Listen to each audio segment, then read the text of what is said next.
So Temple loses it over Eliza Bleu, going after his audience, calling anybody that had a problem with this stuff paid PR. That's right, your paid PR. If you see an issue with it, yeah. I just had a case I covered where that person called paid PR. That didn't go over well for them either. Let's go over this stuff. Oh, this is glorious. This week is going to be magical, but just listen to how this shapes up. A lot of drama comments. Let's start reading them. Jimbo says, so many came here to spread hate, not realizing their views and commentary help boost the algorithm for old Timmy Boy. You don't like it, watch something else. Otherwise, you're clowning yourselves. Well, I appreciate the super chat and appreciate it. Now, that's going to set a trend that you're going to notice. Positive? Yeah, baby. Negative? Let's see how that goes. And then I put up a poll, and I said, smash the like button if you don't trust Eliza Bleu. And 89% said, I will like because I don't trust her. That means everybody who smashed the thumbs down trusts Eliza Bleu. All right, well, that was an interesting, it's 13,000 votes. It's interesting to see that so many people came here to support her by giving us a thumbs down. Talking about 11% versus 89%, and he's like, yeah, a lot of support for her. Oh, okay. Well, I can't say I'm surprised. A lot of people do support her.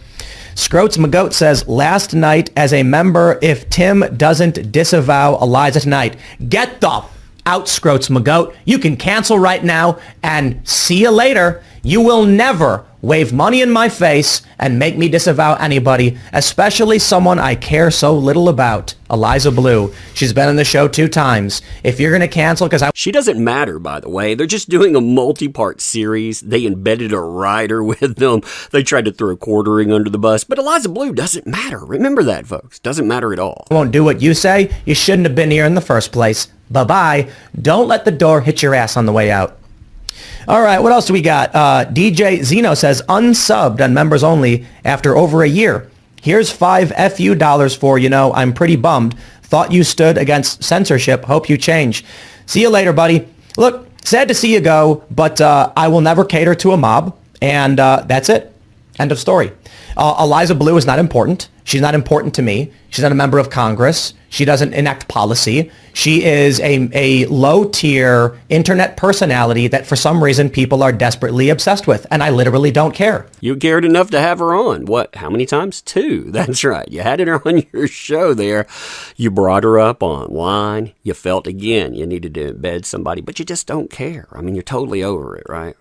So have a nice day. I got to say this. If someone got banned off Twitter or any platform for a reason other than violating the terms of service, that's a big deal and should be taken up and will be if it happened with the Twitter administration or the administration of the social network. But the personal stuff it's like, no offense, TMZ garbage. It's like National Enquirer. So you ignored it all, though. Hey, people that are banned because of these issues that have come up, they matter, but not really. Gotcha. Y'all are going to ignore that stuff because you're going to call it personal business, while again, putting out a multiple part series covering the personal business. Gotcha.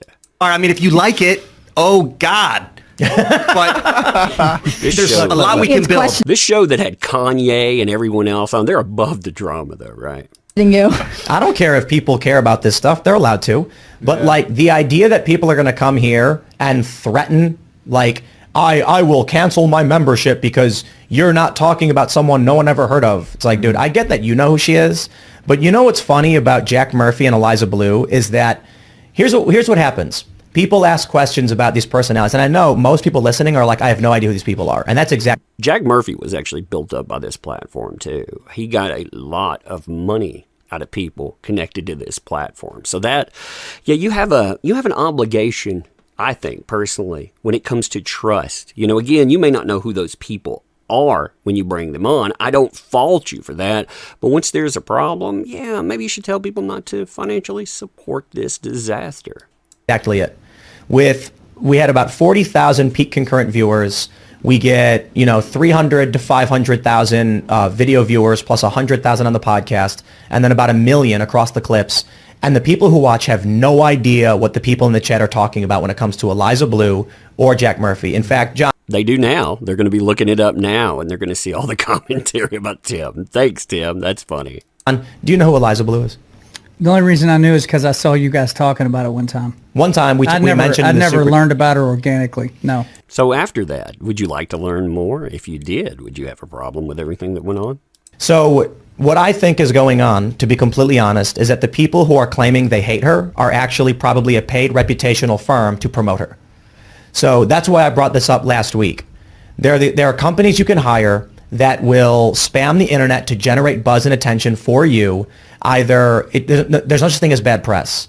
Mm-hmm. So when I see people like flooding our comments and saying things that aren't true, like I'm canceling my membership, I can see who's canceling their memberships. Like I can literally, I own the website, and this past week we have gained slightly more members than we normally gain, and it's probably because the guests we had on last week or whatever, and whatever Jack Posobiec, maybe he's a great personality, and so we gain several hundred per week, and we gain a little bit more than that on average with people coming in claiming that they're canceling their memberships. Maybe they are, but we're gaining more than they're being canceled. I think that many of these people. I think two things are happening. One, a lot of it's inorganic promotion of Eliza Bleu.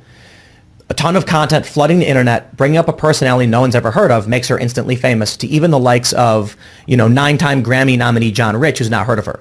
Yeah, so we are paid PR if you have a problem and you're the one making her famous, because all news is good news. Yeah, you've seen her metrics, right? I mean, you've seen how this is going. Again, this is anything to get out of talking about the truth. It's nuts. That's the point. They want us to talk about her because they're being paid to generate controversy. They either want to... That's why it doesn't matter if we say anything good or bad. Yeah. If we say, look, we're doing the story, Shane Cashman's... Nope, it's bad. Mm-hmm. We say, okay, we're not going to talk... Oh, nope, now it's bad. Yeah, actually, why don't you tell the truth about that, Tim? Shane Cashman, his involvement there, even Shane seems to understand why people are very skeptical about what he's doing. You had an embedded writer.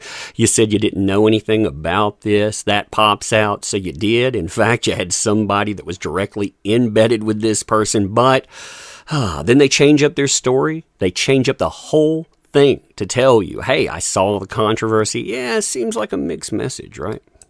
I think it's a PR campaign. In order, I think people are being paid to promote her. Yeah, keeps you in the cycle, basically. That's right. She's never been more famous because of this. Exactly. And so I'll be infamous.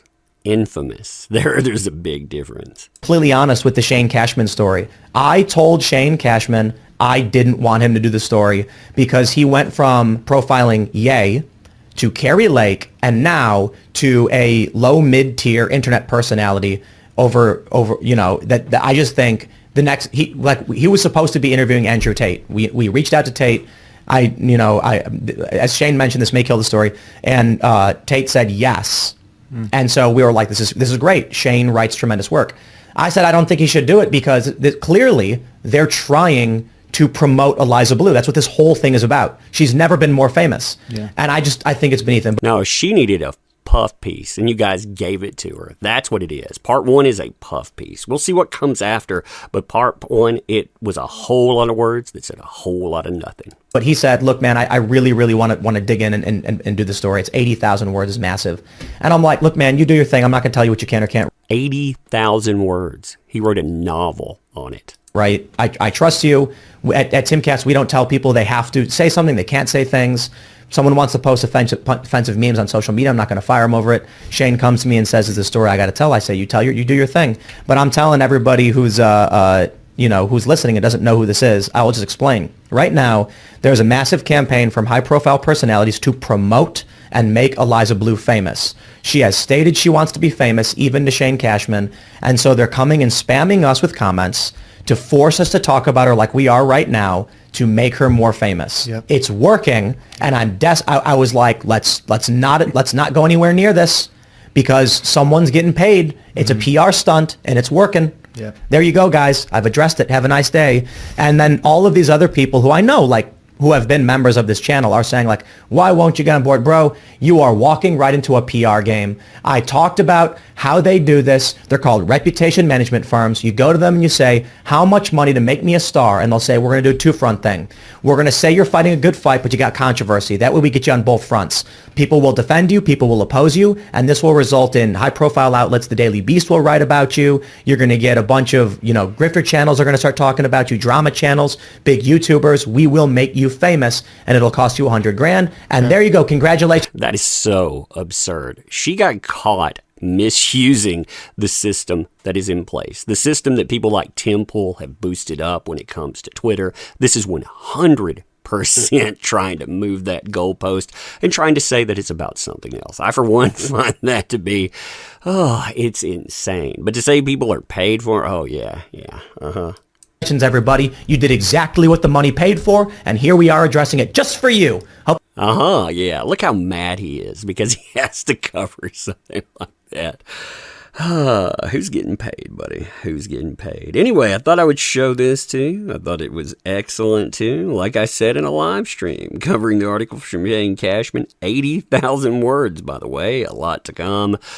Yeah, this thing is going to be a bomb going off. It is the nuclear option, and it is going to be entertaining. We're going to have entertainment for days. Anyway, let me know what you think about this. As always, appreciate the heck out of you. You make it work. Thank you. I'm going to end here. Share it everywhere. See you soon.